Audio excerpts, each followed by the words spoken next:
Tucked away in a small slum in Suri, a locality in Mumbai, India, lives 9-year-old Diksha.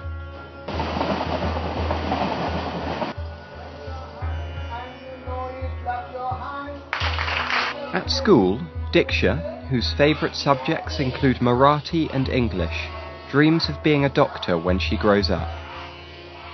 She is one of 60,000 pupils who Mumbai's Municipal Teachers Union aim to help through initiatives to strengthen state school education. The union, which submitted an entry to the first Commonwealth Education Good Practice Awards back in 2005, encourages teachers to remain in the state education system so they can help pupils like Diksha from poor backgrounds.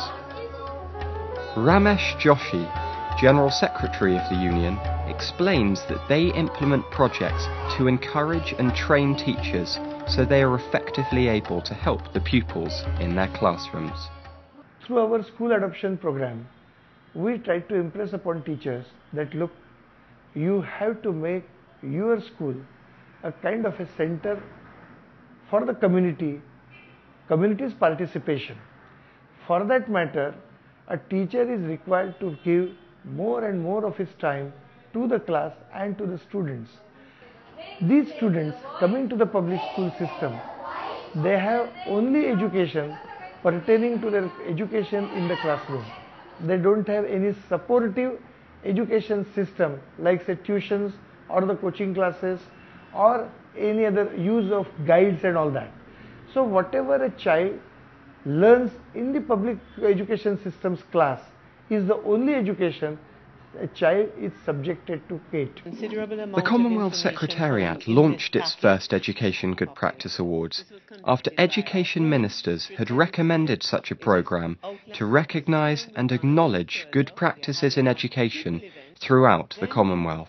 For a long time, we have been aware that in the midst of all the challenges that member countries are facing in developing their education, there are good initiatives, effective initiatives, solutions that have worked which need to be shared and from which other member countries could learn from. And we feel that a number of countries could use them as a basis for developing future interventions and future effective solutions.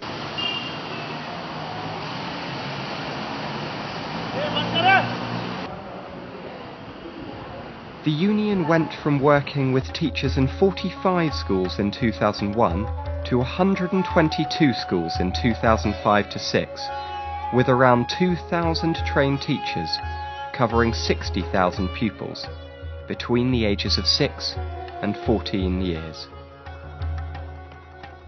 We are doing training at various levels. First, the resource person, I gave them training. Myself, our project director and other expertise in the education field came here and gave the training. While giving the training, always I emphasize on new methods and techniques and technology. Maybe the subject or activities are the teachers are familiar for that. But if we want to some output, then we have to think about the methodology. Otherwise, proper methodology give the proper output. As part of the union's efforts to strengthen state school education, project coordinators are used as intermediary figures to pass on information to teachers. Boys and girls must be educated because they can take their own decisions in their life. They can share the various responsibilities, and today's world is a computer world. Every person must be a literate one. He must know English very well.